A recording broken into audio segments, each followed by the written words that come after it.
This story is a Chinese folk tale that originated in antiquity. It's called Gong Yi Shan, the foolish old man who removed the mountains, in which Gong, the affectionate nickname given to the hero of this story, which in Chinese means foolish old man, comes up with the idea that he's going to single-handedly dig up and remove two huge mountains in order to shorten the distance he has to travel to get his crops to market. Now, as I said, this is an ancient tale that for millennia was handed down orally from one generation until the next, until the 4th century BC, when it was finally written down by the Taoist philosopher Lei Tzu. Then resurfaced in print again in modern times when Mao Zedong, the founder of the Chinese Communist Party, included it in his little red book of sayings as a parable, praising the virtues of perseverance and hard work, which on one level is indeed what this story is all about.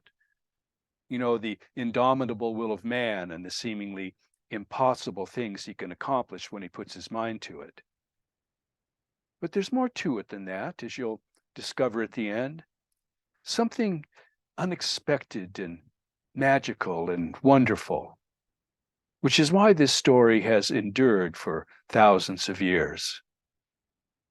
So to begin, let me first give you the lay of the land.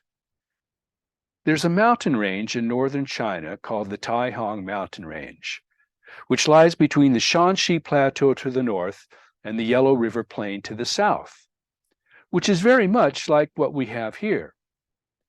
The Shanxi Plateau in China is a lot like eastern Washington.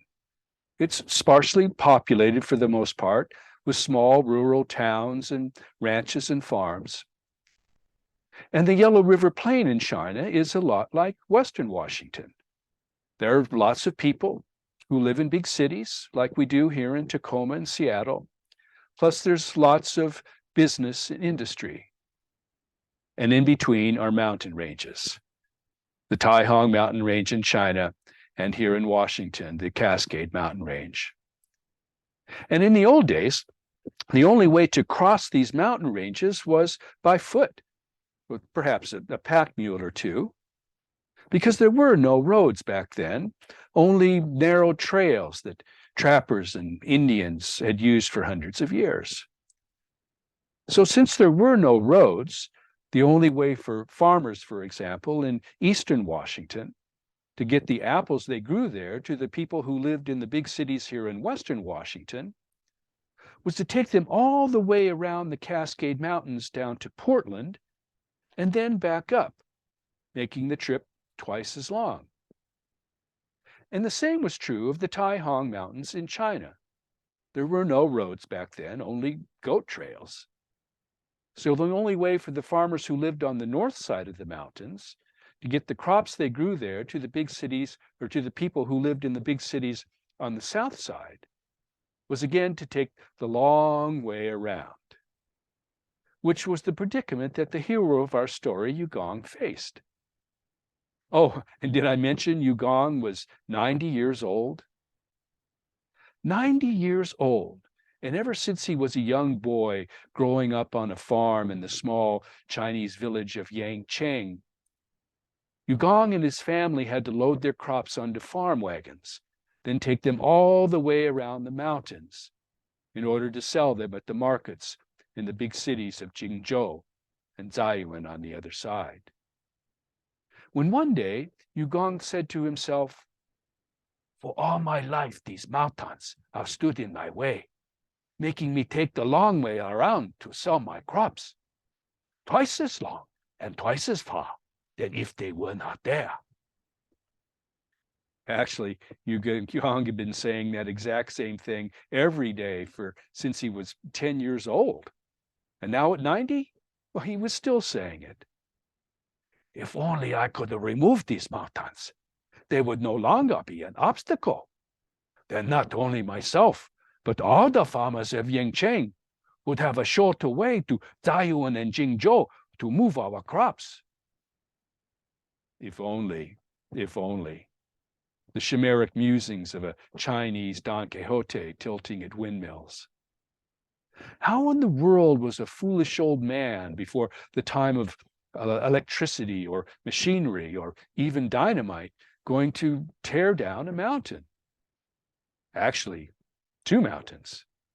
Since the two largest peaks, the two highest peaks in the whole Taihong range, Mount Wangwu and Mount Wutai, were the ones that stood in his way. But Gong was anything but foolish. He'd been thinking and planning with a clear head for nearly 80 years on how he would tear down those two mountains, Wangwu and Wutai. And now that he'd turned 90, he figured the time was just right to put his plan into action. So that night, Gong gathered his family around him to announce his plan. I could not have convinced you when I was younger, Gong began. Nor would it have been right to neglect my family. But now that I am old, and you, my son, are largely running the farm, it's time I fulfill my dream of removing these two mountains, Wangwu and Wutai, so that not only we, but all the villagers of Yangcheng would have a shorter way to move our crops and visit our relatives in the big cities on the other side. And tomorrow, I will begin. Now, Gong's wife and eldest son knew that Gong was a dogged and determined man. Throughout his life, he completed every project he'd begun, despite setbacks or how long it took. So they knew that even in this impossible task of tearing down these two huge mountains, he couldn't be dissuaded. All I ask, his old wife pleaded, is that you solicit some help from some of the younger men in the village to assist you with this heavy work. Yes, you are right, Gong conceded. Chow, you will be my helper. Okay, Yi, shouted Gong's 12-year-old grandson. Now get to bed. Tomorrow we'll be up with the sun. So the next morning, Gong and 12-year-old Chow loaded their picks and shovels into the farm wagon and hooked up the donkey. And when they reached the base of Mount Wangmu, they began to dig, filling up their farm wagon with earth and rocks. Now, in a small country village like Yangcheng, everyone knew everything about each other's business. It was as if the walls had ears.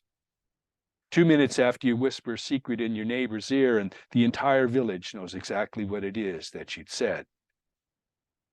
So the next morning, an old Taoist, whom everyone in the village regarded as a wise man, came out to see what Gong and Chow were up to.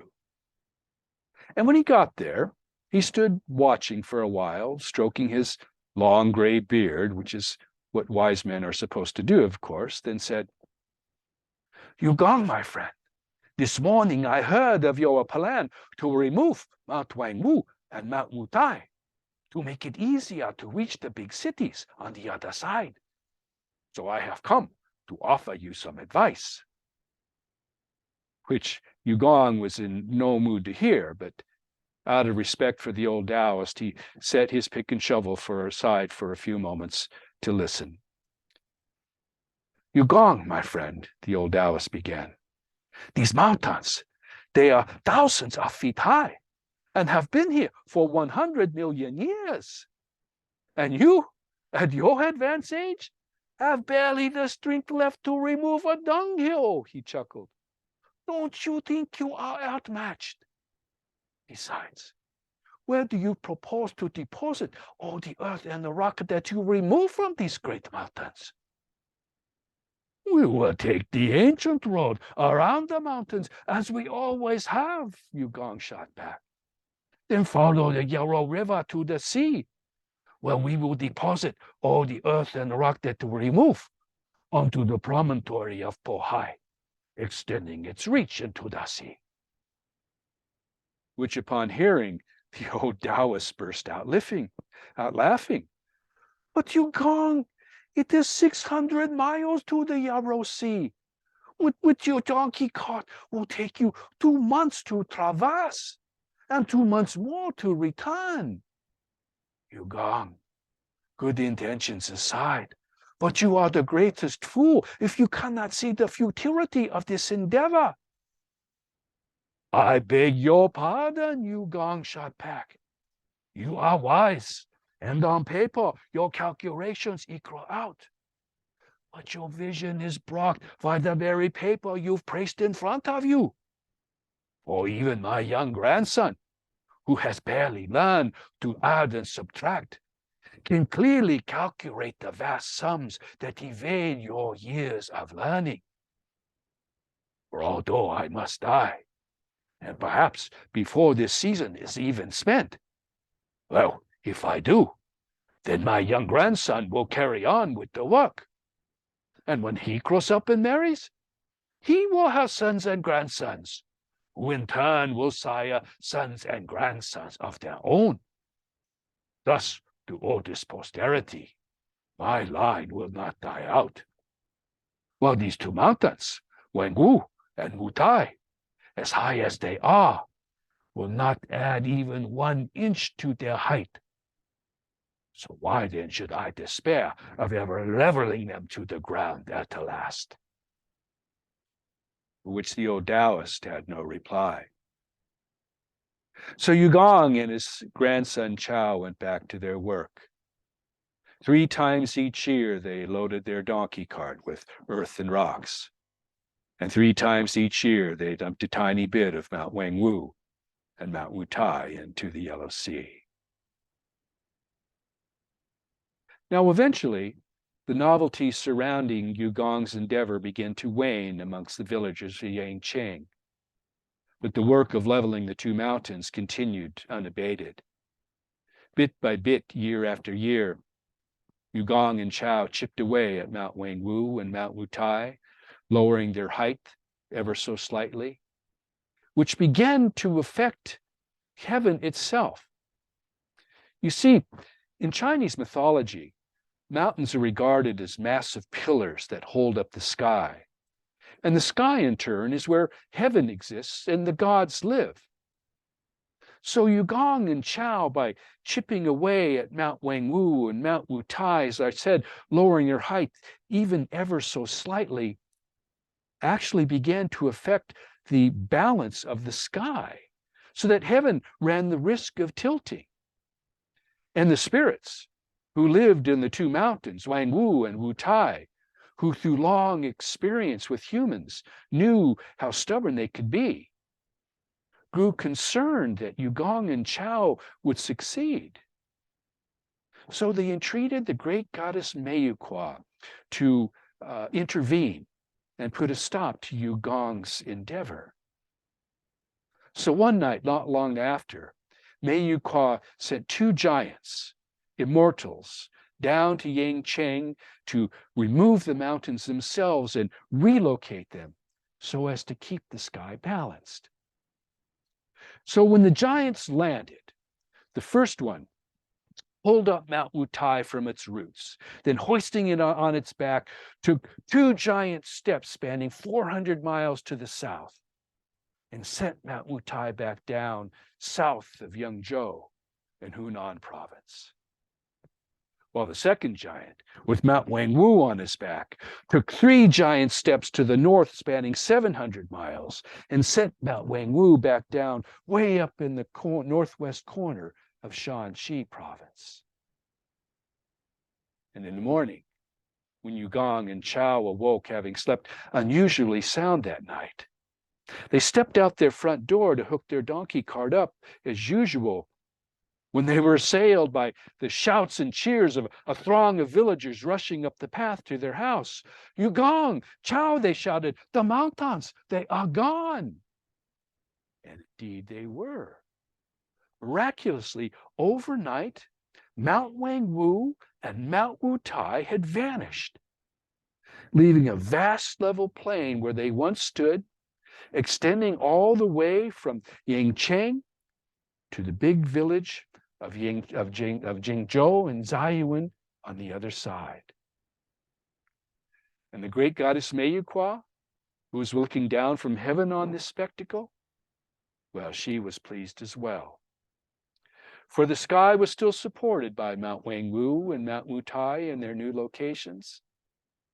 That is, until the next time a foolish old man gets a bright idea.